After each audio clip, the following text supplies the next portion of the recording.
Super. ഓ, ആ പണ്ടാറക്കാലൻ എന്റെ വായിലെ തൊലി മുഴുവൻ കളഞ്ഞു. തിരുമീതുകൊണ്ട് ഒഴിഞ്ഞതുകൊണ്ട് എന്റെ മനസ്സിനേറ്റ മുറിവ് മാറില്ല. ആ പണ്ടാറക്കാലിയുടെ ഗുണ്ടായുസം കളിക്ക് ദൈവം ശിക്ഷ നൽകണം. എന്റെ തിരുപ്പതി ഭഗവാനെ പ്രസാദിപ്പിക്കാൻ ആരാ ഒരു മുട്ട തരിക? അയ്യോ.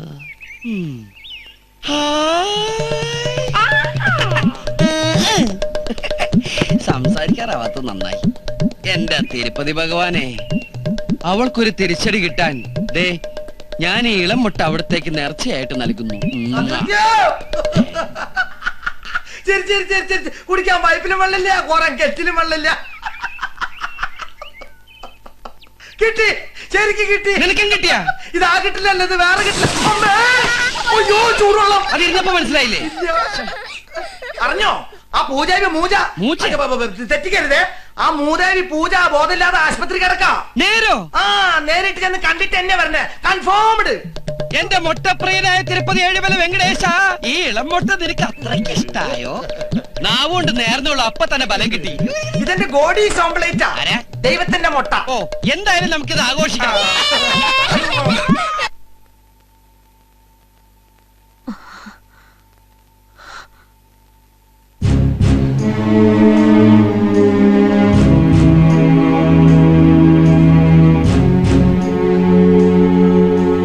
പൂജമോളെ, മോളെ, ആരേത്? എന്തിനാ ഇവരൊക്കെ ഇവിടെ വന്നത്?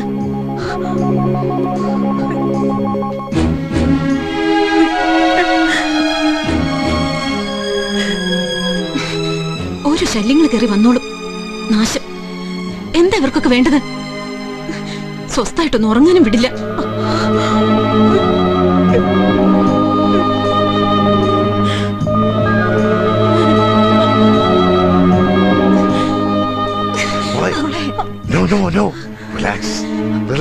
മോൾ ഉറങ്ങിക്കോ, ആര് ശല്യപ്പെടുത്തില്ല. സുഖമായിട്ട് ഉറങ്ങിക്കോളൂ. ഒരു ഡോസ് കൂടെ കൊടുക്കും. ശരി ഡോക്ടർ. അവൾ അല്പസമയം കൂടെ ഉറങ്ങട്ടെ. വരൂ.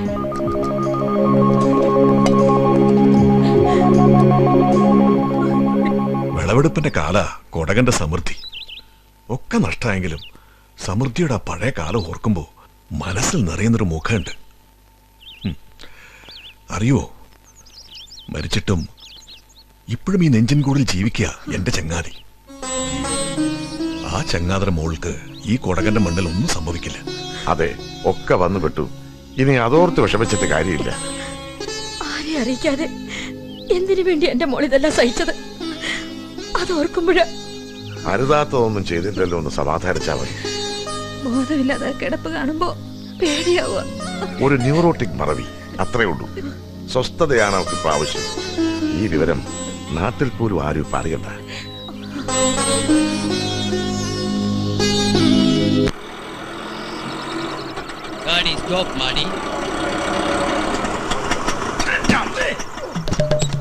തിരുപ്പതി മുട്ട ഗോവിന്ദ, തിരുപ്പതി മുട്ട ഗോവിന്ദ, തിരുപ്പതി മുട്ട, തിരുപ്പതി മുട്ട ഗോവിന്ദ, തിരുപ്പതി മുട്ട ഗോവിന്ദ, തിരുപ്പതി മുട്ട ഗോവിന്ദ. എവിടെ? ഹായ്, തിരുപ്പതി മുട്ട ഗോവിന്ദ.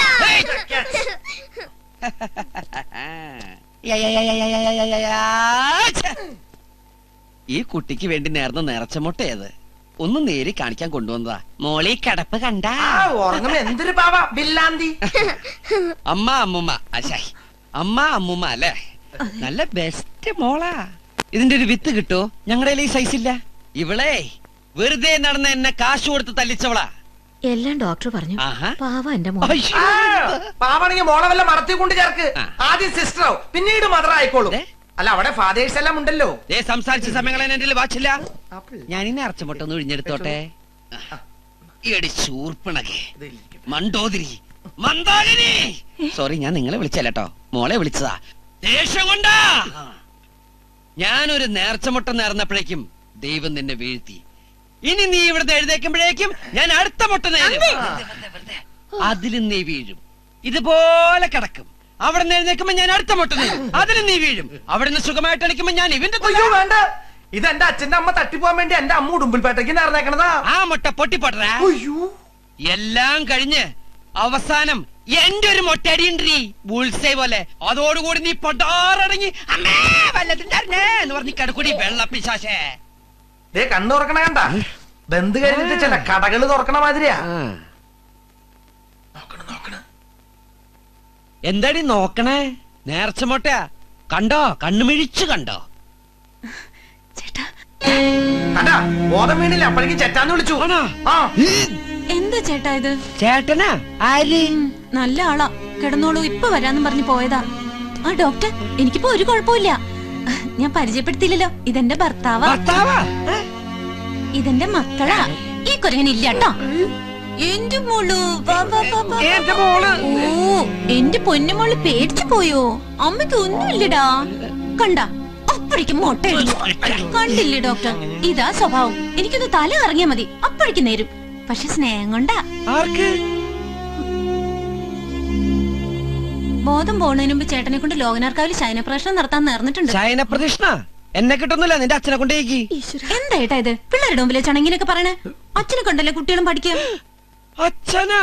അമ്മ തുടക്കം മുതലേ എനിക്ക് സംശയം ഉണ്ടായിരുന്നു, നിങ്ങൾ തമ്മിൽ വല്ല ക്ലിന്റൺ മൊണീക്ക. മനുഷ്യനോട് പ്രാന്ത് പിടിച്ച് നിൽക്കുമ്പോൾ അവന്റെ ഒരു ഞൗണിക്ക. പൂജമോളെ എന്താ ഇതൊക്കെ? ആരാ ഇവരൊക്കെ? എന്തിനാ ഇവര് വീണ്ടും വന്നേ? മറ്റാരുമല്ല, എന്റെ ബന്ധുക്കളാ. മുട്ട നേർച്ച ഉൾട്ടയടിച്ചെന്ന് തോന്നണേ. ഡോക്ടർ എന്താ ഇതൊക്കെ? ഒക്കെ പറഞ്ഞുതരാം, വരൂ. വേണ്ട വേണ്ട, ഞാൻ പോവാ. ഇനി ഇവിടുന്ന പ്രശ്നം. Mister Siddharthan, please come. വേഗം കമ്മാൻ ചെല്ല്. എന്റെ കുട്ടികള് ധൃതിയില് വന്നോണ്ട് ഒന്നും വാങ്ങിക്കാൻ പറ്റിയില്ല. തേങ്ങ ആഹാ എന്ത് ചർച്ച, തലയും തേങ്ങ ഒരു പോലെ. സത്യം കേട്ടോളൂ ഡോക്ടർ, മുഖം നോക്കി ചീത്ത വിളിച്ചിട്ടുണ്ടെന്നല്ലാതെ ഭർത്താവെന്നോ അച്ഛനെന്നോ വിളിക്കാനുള്ള ഒരു തെറ്റും മനസ്സുകൊണ്ടോ ശരീരം കൊണ്ടോ ഞാൻ ചെയ്തിട്ടില്ല. ഡോക്ടറെങ്കിലും എന്നെ ഒന്ന് വിശ്വസിക്കും. ആ കുട്ടിയുടെ അസുഖം എന്താണെന്നറിയാവോ തനിക്ക്? വാട്ട്? വാട്ടല്ല വട്ട്, വായിക്ക് ദീർക്കില്ല. മിസ്റ്റർ സിദ്ധാർത്ഥൻ, റീസെന്റ് മെമ്മറിയിൽ എവിടെയോ പതിഞ്ഞ രൂപം ഇപ്പൊ ആ കുട്ടിയുടെ മനസ്സിലുണ്ട്. നിങ്ങളിലൂടെ എനിക്ക് ആ കുട്ടിയുടെ മനസ്സിലെത്താനൊക്കൂ. എന്ന് വെച്ചാ? അവൾ പറയുന്നത് എന്തും തൽക്കാലം അംഗീകരിച്ചു കൊടുക്കണം. ഇല്ലെങ്കിൽ എന്ത് സംഭവിക്കും ഡോക്ടർ? ഒരിക്കലും തിരിച്ചറിവ് കിട്ടാതെ ആ കുട്ടിയുടെ മനോനില വഷളാകും. ചിലപ്പോൾ ഭ്രാന്തിന്റെ ചേഷ്ടകൾ പോലും കാണിച്ചേക്കാം. അപ്പൊ എന്റെ സഹായം ഇല്ലെങ്കിൽ അങ്ങനെയൊക്കെ സംഭവിക്കല്ലോ ഡോക്ടർ? ഓ, അപ്പൊ എന്റെ നേരത്തെ ശരിക്കും വലിച്ചു. ഇനി ഇതിന്റെ പേരിൽ പടക്കം പൊട്ടിച്ച് എനിക്ക് വീണ്ടും ആഘോഷിക്കണം. മിസ്റ്റർ സിദ്ധാർത്ഥൻ, ഒരല്പം മനുഷ്യത്വം. ഇല്ല ഡോക്ടർ, എന്റെ മനുഷ്യത്വം ഹൃദയസ്തംഭനം കൊണ്ട് നേരത്തെ മരിച്ചു. അവൾക്ക് മുഴുവട്ടായി കഴുത്തിലും കാതിലും ചെമ്പരത്തിപ്പൂവും വെച്ച് ഇംഗ്ലീഷിൽ തെറിയും തുപ്പി അവൾ ഈ കൊടക് തെരുവിലൂടെ ദാ ഇങ്ങനെ തുള്ളി നടക്കുന്നത് എനിക്ക് കാണണം.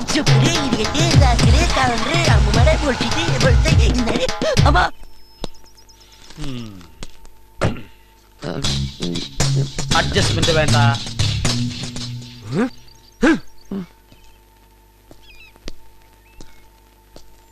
കൊള്ളാം, ഗംഭീരൻ പെർഫോമൻസ്. ഇതെന്താണെന്ന് ഓർമ്മയുണ്ടോ? ഈ കുടകിൽ വെച്ച് മാനസികമായും ശാരീരികമായും എന്ത് സംഭവിച്ചാലും അതിന് ഏക ഉത്തരവാദി താനാണ് എന്ന് സ്വന്തം കൈപ്പടയിൽ രേഖാമൂലം അവൾ എഴുതി ഏൽപ്പിച്ച പെറ്റീഷൻ.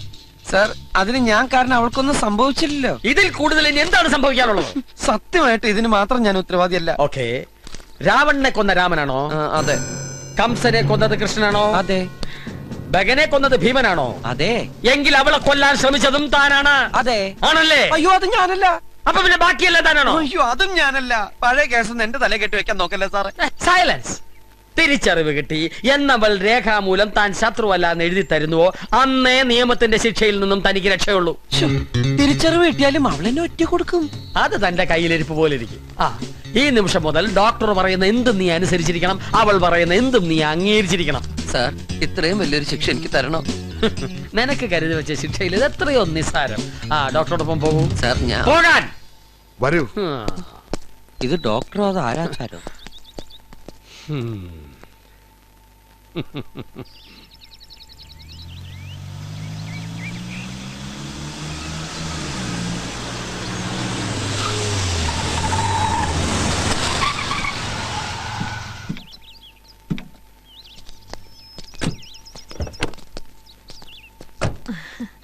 മോളെ വാ മോളെ. എവിടേക്കാ ഇവരെന്നെ വിളിക്കണേ? നമ്മുടെ വീട്ടിലേക്ക്. കണ്ടില്ലേ ദേ ബംഗ്ലാവ്? അതെ, ഇനി മുതൽ സുഖസമൃദ്ധിയോടെ നമ്മൾ ഈ ബംഗ്ലാവിൽ താമസിക്കാൻ പോണേ. എന്തൊക്കെ മണ്ടത്തരങ്ങൾ ഇയാൾ പറയണേ? അതല്ലേ നമ്മുടെ വീട്. എന്റെ ഈശ്വര, ഇവളെന്റെ ഫോട്ടോയിൽ മാലയിടിക്കോ? വാ മക്കളെ, നമുക്ക് പോവാം. മക്കളോ? അതപ്പോഴാ സംഭവിച്ചത്? ഒരു വെളിപ്പാടകലെ, അത്രയല്ലേ ഉള്ളൂ. അവിടെ അവൾ തീർത്തും സുരക്ഷിതയായിരിക്കും, എനിക്ക് ഉറപ്പുണ്ട്. നിങ്ങളുടെ അച്ഛൻ എന്തെടുക്കുവാ? ദേ, ഒന്നിങ്ങോട്ട് വരുന്നുണ്ടോ? അച്ഛനോ? അത് ഏത് വകുപ്പില്? എല്ലാം സമ്മതിച്ചു കൊടുക്കണം, ഇല്ലെങ്കിൽ വയലന്റ് ആവും. അങ്ങനെ ഒരു ഭീകരാന്തരീക്ഷം ക്ഷമ കൊണ്ടും സ്നേഹം കൊണ്ടും വേണം ഇല്ലാതാക്കാൻ. എല്ലാവരും ചേർന്ന് തന്നെ ഒരു പേപ്പട്ടിയാണല്ലേ പോറ്റാൻ ഏൽപ്പിക്കുന്നത്. പ്രായം തികഞ്ഞ പെങ്കൊച്ച, തന്റെ മുഖലക്ഷണവും ശരീരശാസ്ത്രവും കണ്ടിട്ട് എനിക്കൊട്ടും വിശ്വാസമില്ല. അരുതാത്ത എന്തെങ്കിലും സംഭവിച്ചാൽ നിന്റെ നട്ടല്ലൂരി ഞാൻ പോലീസിൽ ചേർക്കും. അതെ, ഈ മനുഷ്യനെ കൊണ്ട് ഞാൻ തോറ്റു. ഒന്നിങ്ങോട്ട് വരുന്നുണ്ടോ? പിള്ളേർക്ക് വിശക്കുന്നുണ്ടാവും. അനുഗ്രഹിക്കണം. എന്നാ ഞാൻ അങ്ങട്. Excuse me. നിനക്ക് അനുഗ്രഹം വേണോ? വരി. പോടാ.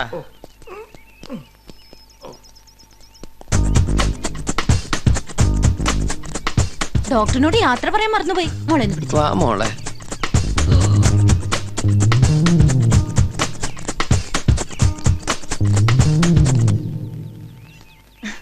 എങ്ങനെയുണ്ട് അങ്കിൾ എന്റെ പെർഫോമൻസ്? കൊള്ളാം, ഇനി സൂക്ഷിക്കണം.